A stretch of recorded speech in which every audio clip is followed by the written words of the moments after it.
ಈ ಕಾಂಗ್ರೆಸ್ ಸರ್ಕಾರಕ್ಕೆ ಯಾವುದೇ ಒಂದು ಮಾನ ಮರ್ಯಾದೆ ಯಾವುದೂ ಕೂಡ ಇಲ್ಲ. ಇವತ್ತೆಲ್ಲ ಪತ್ರಿಕೆಗಳ ಮುಖಪುಟದಲ್ಲಿ ಕೇಂದ್ರ ಸರ್ಕಾರ ವಿಬಿಜಿ ರಾಮ್ಜಿ ಏನು ಹೊಸ ಕಾಯ್ದೆಯನ್ನ ತಂದಿದ್ದಾರೆ, ಅದರ ವಿರುದ್ಧವಾಗಿ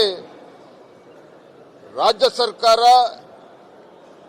ಜಾಹೀರಾತನ್ನು ಇವತ್ತು ನೀಡಿರುವಂಥದ್ದು ಇದು ನಾವು ವಿರೋಧಿಸ್ತೇವೆ.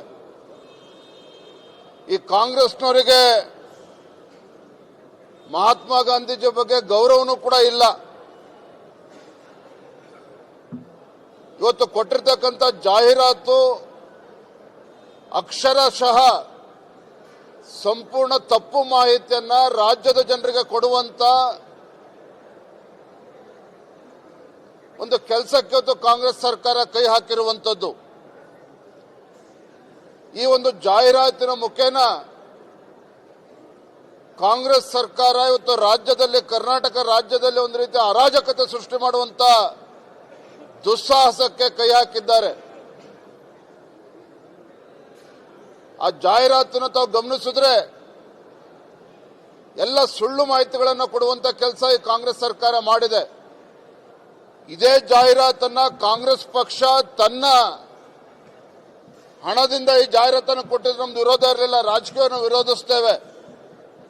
ರಾಜ್ಯದ ತೆರಿಗೆದಾರರ ಹಣವನ್ನ ದುರುಪಯೋಗ ಮಾಡಿಕೊಂಡು ಕೇಂದ್ರ ಸರ್ಕಾರದ ವಿರುದ್ಧ ಜನರನ್ನು ಎತ್ತು ಕಟ್ಟುವಂತ ಕೆಲಸ ಇವತ್ತು ಮಾಡ್ತಾ ಇರುವಂತದ್ದು ಅಕ್ಷಮ್ಯ ಅಪರಾಧ. ಇವ್ರ ಯೋಗ್ಯತೆಗೆ ಇವತ್ತು ಪ್ರಿಯಾಂಕಾ ಖರ್ಗೆ ಅವರು ಅವರ ಇಲಾಖೆನಲ್ಲಿ ಏನ್ ಸಾಧನೆ ಮಾಡಿದ್ದಾರೆ ಅದರಲ್ಲಿ ಮುಖಪುಟದಲ್ಲಿ ಜಾಹೀರಾತನ್ನ ಕೊಡ್ಲಿ, ನೋಡೋಣ. ರಾಜ್ಯ ಸರ್ಕಾರ ಏನ್ ಸಾಧನೆ ಮಾಡಿದೆ ಅದ್ರ ಬಗ್ಗೆ ಜಾಹೀರಾತನ್ನ ಕೊಡ್ಲಿ. ಆದ್ರೆ ಇದನ್ನೆಲ್ಲ ಬಿಟ್ಟು ನರೇಂದ್ರ ಮೋದಿಜಿ ಸರ್ಕಾರ, ಕೇಂದ್ರ ಸರ್ಕಾರ ಮಹಾತ್ಮ ಗಾಂಧಿಗೆ ಅವಮಾನ ಮಾಡಿದ್ದಾರೆ, ಅಪಮಾನ ಮಾಡಿದ್ದಾರೆ ಅಂತ ಹೇಳಿ ಈ ರೀತಿ ತಪ್ಪು ಸಂದೇಶನ ಕೊಡ್ತಕ್ಕಂಥದ್ದು ಸರಿಯಲ್ಲ. ಕಾಂಗ್ರೆಸ್ನವರಿಗೆ ಮಹಾತ್ಮ ಗಾಂಧಿಯ ಬಗ್ಗೆ ಮಾತಾಡ್ತಕ್ಕಂಥ ಯಾವುದೇ ಯೋಗ್ಯತೆಯೂ ಇಲ್ಲ. ಎಂತ ಲಜ್ಜೆಗೆಟ್ಟ ಸರ್ಕಾರ ಅಂತ ಹೇಳಿದ್ರೆ ತನ್ನ ಗ್ಯಾರಂಟಿಗಳಿಗೆ ಹಣವನ್ನ ಕ್ರೋಢೀಕರಿಸೋದಕ್ಕೆ ಸಾಧ್ಯ ಆಗದೇನೆ ಇಡೀ ರಾಜ್ಯದಲ್ಲಿ ಇವತ್ತು 600, 700 CL2, CL7 ಬಾರ್ ಲೈಸೆನ್ಸ್ ಅನ್ನು ಜಾಸ್ತಿ ಮಾಡಕ್ ಹೊರಟಿದ್ದಾರೆ. ಇವರು ಮಹಾತ್ಮ ಗಾಂಧಿ ಬಗ್ಗೆ ಮಾತಾಡ್ತಕ್ಕಂಥ ಯೋಗ್ಯತೆ ಇದೆ ಕಾಂಗ್ರೆಸ್ ಸರ್ಕಾರಕ್ಕೆ?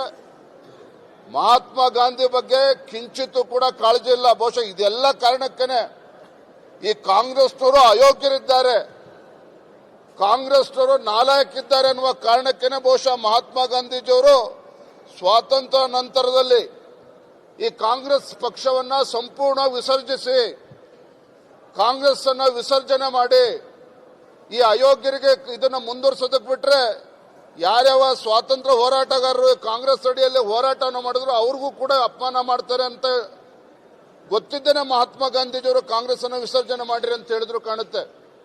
ಒಟ್ಟಾರೆಯಾಗಿ ಕಾಂಗ್ರೆಸ್ ಸರ್ಕಾರ ತನ್ನ ಲೋಪದೋಷಗಳನ್ನು ಮುಚ್ಚಾಕೊಳ್ಳುವಂತ ಸಲುವಾಗಿ ತನ್ನ ಸರ್ಕಾರದ ಯಾವುದೇ ಸಾಧನೆ ಇಲ್ಲ ಜನರ ಮುಂದೆ ಹೇಳ್ಕೊಳ್ಳೋದಕ್ಕೆ ತರಾತುರಿಯಲ್ಲಿ ಅಧಿವೇಶನವನ್ನು ಕೂಡ ಕರೆದು ಈ ರೀತಿ ಜಾಹೀರಾತನ್ನು ಕೊಟ್ಟು ಜನರ ದುಡ್ಡನ್ನು ಕೂಡ ಹಾಳು ಮಾಡಿದ್ದಾರೆ.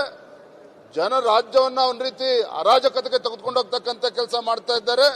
ಇವತ್ತೇನು ಈ ಒಂದು ಪ್ರಜಾಪ್ರಭುತ್ವ ವ್ಯವಸ್ಥೆಗೆ ಒಂದು ರೀತಿ ಮಾರಕ ಅನ್ನೋ ರೀತಿಯಲ್ಲಿ ಇವತ್ತು ಈ ಒಂದು ಅಡ್ವರ್ಟೈಸ್ಮೆಂಟ್ ಅನ್ನು ಕೊಟ್ಟಿದ್ದಾರೆ, ಜಾಹೀರಾತನ್ನು ಕೊಟ್ಟಿದ್ದಾರೆ.